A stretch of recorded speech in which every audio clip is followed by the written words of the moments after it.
الحمد للہ رب العالمین اللہ هو السند الوحید الذی یقول کن فیکون اما بعد فاعوذ باللہ من الشیطان الرجیم بسم اللہ الرحمن الرحیم ان اللہ علی کل شیء قدیر آمنت باللہ صدق اللہ مولانا العظیم وصدق رسولہ النبی الامین المتین المبین المعین الکریم ونحن على ذلك لمن الشاہدین والشاکرین والحمد للہ رب العالمین۔ ایک مرتبہ کلمہ طیبہ پڑھیں لا الہ الا اللہ محمد الرسول اللہ صلی اللہ تعالی علیہ وسلم۔ میں آپ کو ایک حدیث سناؤں اور اس کا مفہوم۔ عن ابی ہریرہ قال قال رسول اللہ صلی اللہ تعالی علیہ وسلم ان اللہ لا ينظر الى اجسامکم ولا صورکم ولكن ينظر الى اعمالکم وقلوبکم۔ بے شک اللہ رب العزت حضرت ابو ہریرہ رضی اللہ تعالی عنہ سے روایت فرماتے ہیں کہ عرض کرتے ہیں کہ نبی کریم صلی اللہ تعالی علیہ وسلم نے ارشاد فرمایا، بے شک اللہ رب العزت لا ينظر الى اجسامکم ولا صورکم، اللہ نہ تمہارے جسموں کی جانب دیکھتا ہے، اللہ تمہاری خوبصورتی کو نہیں دیکھتا ہے، اللہ تمہارے حسن کو نہیں دیکھتا ہے، اللہ رب العزت تمہاری بلڈنگوں کو نہیں دیکھتا ہے، میرا رب قدیر تمہاری مالداریوں کو نہیں دیکھتا ہے، تمہارے دھن و دولت کو میرا رب کریم نہیں دیکھتا ہے، بلکہ اللہ کے نبی فرماتے ہیں ان اللہ لا ينظر الى اجسامکم ولا صورکم، نہ وہ تمہارے جسموں کو دیکھتا ہے نہ وہ تمہاری صورتوں کو دیکھتا ہے، میرا رب قدیر کالا بھی نہیں دیکھتا، میرا رب قدیر گورا بھی نہیں دیکھتا، میرا رب قدیر چتکبرا بھی نہیں دیکھتا، نہیں بلکہ حدیث پاک میں آ گئے ہیں اللہ کے نبی فرماتے وَلَٰكِن يَنظُرُ إِلَىٰ أَعْمَالِكُمْ وَقُلُوبِكُمْ، بلکہ اللہ رب العزت تمہارے دلوں کی جانب اور تمہارے اعمالوں کو کیا دیکھتا ہے؟ اللہ دیکھتا ہے تمہارے دلوں کو اور تمہارے اعمالوں کو۔ حضرات اور آپ کو میں یہ بھی بتا دوں، جو آدمی جیسی نیت کرے گا اس کو ویسا ہی ثواب ملے گا۔ اگر کسی آدمی نے یہاں آ کر کے عیاشی کی نیت تو عیاشی اسے گناہ ملے گا، اور جس نے ثواب کی نیت کی اسے ثواب ملے۔ حدیث پاک کا مفہوم ہے، اللہ کے نبی فرماتے ہیں کہ جب کوئی انسان کسی نیک کام کا ارادہ کرتا ہے، کیا؟ جب کوئی نیک مسلمان کسی بات کا کسی نیک کام کا ارادہ کرتا ہے تو اللہ رب العزت جس وقت سے کہ وہ انسان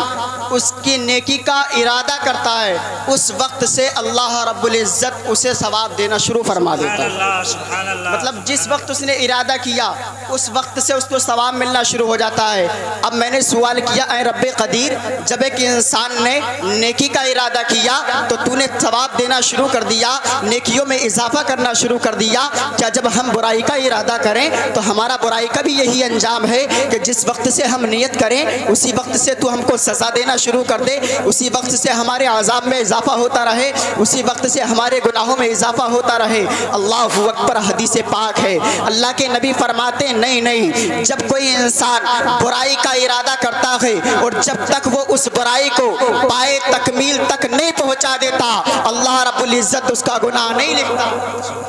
کتنا بڑا احسان ہے امت محمدیہ پر اللہ رب العزت کا۔ اللہ کے نبی فرماتے، اپنی من گڑت نہیں سنا رہا ہوں میں، اللہ کے نبی فرماتے کہ اگر تم اپنے دلوں میں اچھے کام کی نیت کرو تو اللہ رب العزت جس وقت سے تم نے نیت کی اس کام کو تم نے پورا کیا یا نہیں کیا، جس وقت سے تم نے نیت کی ہے اسی وقت سے اللہ رب العزت نے تمہارے نامہ اعمال میں نیکیوں میں اضافہ کرنا شروع کر دیا ہے۔ لیکن جب سے تم نے برائی کی نیت کی ہے، جب تک تم نے برائی کو پائے تکمیل تک نہیں پہنچایا، مطلب یہ ہے کہ کسی انسان نے زنا کی نیت کی، ابھی اس نے زنا کی نیت ہی کی تھی کہ اس نے زنا نہ کیا، ایک دن گزرا نہیں کیا، 2 دن گزرے نہیں کیا، 3 دن گزرے نہیں کیا، 4 دن گزرے نہیں کیا، حتیٰ کہ اس نے زنا کو نہیں کیا تو اب اسے گناہ نہیں ملے گا، اسے گناہ نہیں ملے گا۔ لیکن جیسے ہی یہ انسان گناہ کر لے گا تو اسے گناہ کا اب جو جو ہے اسے گناہ کی سزا ملے گی، اب اسے گناہ ملیں گے حضرات گرامی، لیکن نیکی کا سسٹم ایسا نہیں ہے، بلکہ جس وقت سے مثال کے طور پر کسی آدمی نے نیت کی، جیسے ہمارے آفتاب بھائی ہیں ماشاءاللہ، انہوں نے اپنے بیٹے کی خوشی میں، اپنے بچے کی پرورش کی خوشی میں انہوں نے جو ہے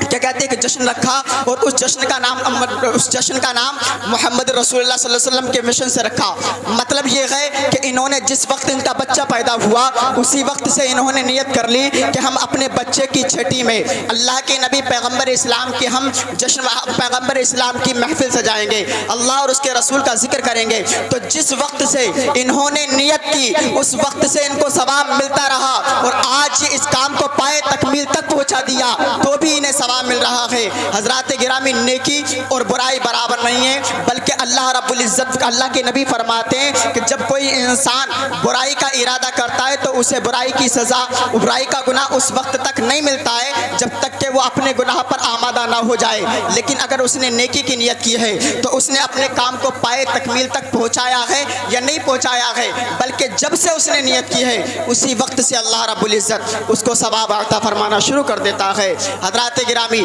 خطبہ مسنونہ کے بعد میں نے قرآن مقدس کی جس آیہ کریمہ کی تلاوت کا شرف حاصل کیا، اس کا ترجمہ بیان کرنے سے پہلے ہائیے امر آپ آقائے نامدار، مدینے کے تاجیدار، بے کسوں کے کس، بے بسوں کے بس، لمبے لمبے ہاتھوں سے بھیک دینے والے آقا، جو سبل السلام کا مرشد اعظم ہے، جو مظلوموں کا چارہ گر ہے، جو شکستہ دلوں کا کارساز ہے، جو روحانی کرب و اضطراب کا مسیحا ہے، جس کی بارگاہ میں صدیق اکبر نے صداقت کا تاج مانگا دے دیا، جس کی بارگاہ میں عمر فاروق اعظم نے عدالت کا تاج مانگا دے دیا، جس کی بارگاہ میں حضرت عثمان غنی نے سخاوت کا تاج مانگا دے دیا، جس کی بارگاہ میں حضرت علی نے شجاعت کا تاج مانگا دے دیا، جس کی بارگاہ میں حضرت امام اعظم نے امامت کا تاج مانگا دے دیا، جس کی بارگاہ میں غوث اعظم نے کراوت کا تاج مانگا دے دیا۔ مجھے کہنے کی اجازت دی جائے، جب اسی حدیث پاک پر حضرت مفتی اعظم ہند کی نگاہ پڑتی ہے، بڑے پیارے انداز میں پکارتے ہیں اور فرماتے ہیں کہ واہ کیا جود و کرم ہے، شہ بطحا تیرا نہیں سنتا ہی نہیں، مانگنے والا تیرا اور تیرے ٹکڑوں پہ پلے، غیر کی ٹھوکر پہ نہ ڈال، چڑکیاں کھائے کہاں چھوڑ کے صدقہ تیرا، چڑکیاں کھائے کہاں چھوڑ کے صدقہ تیرا۔ حضرات گرامی، آئیے ایک مرتبہ درود پاک پڑھے صلی اللہ علیہ نبی و امی صلی اللہ تعالی علیہ وسلم۔ صرف 4 منٹ باقی ہیں، 4 منٹ، صرف 4 منٹ، 10 منٹ کا ہاں۔ اللہ رب العزت، میں نے قرآن مقدس کی جس آیہ کریمہ کی تلاوت کا شرف حاصل کیا، اس میں رب قدیر ارشاد فرماتا ہے ان اللہ علی کل شیء قدیر، بے شک تمہارا رب قدیر ہر ممکن چیز پر قادر ہے،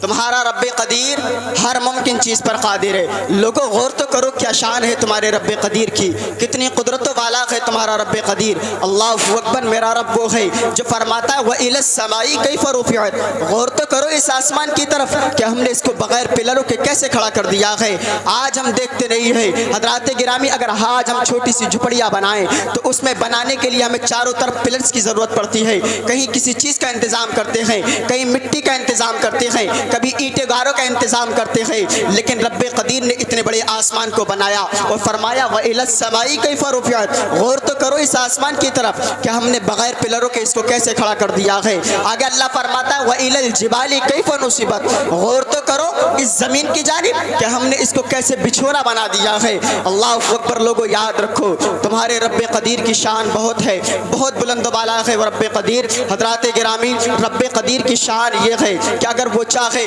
تو حضرت یونس علیہ السلام کو مچھلی کے پیٹ سے برقرار نکال سکتا ہے، اگر وہ چاہے تو حضرت ابراہیم علیہ السلام کو نار نمرود سے محفوظ رکھ سکتا ہے، اگر وہ چاہے تو فرعون کے حملے سے حضرت موسیٰ علیہ السلام کو محفوظ رکھ سکتا ہے۔ رب قدیر کی شان یہ ہے کہ اگر وہ چاہے تو زلیخا کے ناپاک ارادوں سے حضرت ابراہیم کی مدد کر سکتا ہے۔ حضرات گرامی، یاد رکھو، قسم خدا کی یاد رکھو، رب قدیر کی شان یہ ہے کہ اگر وہ چاہے تو آسمان کو زمین بنا دے، اگر وہ چاہے تو زمین کو آسمان بنا دے، اگر وہ چاہے تو حضرات گرامی دن کو رات میں نکال دے اور رات کو دن میں نکال دے، اگر وہ چاہے تو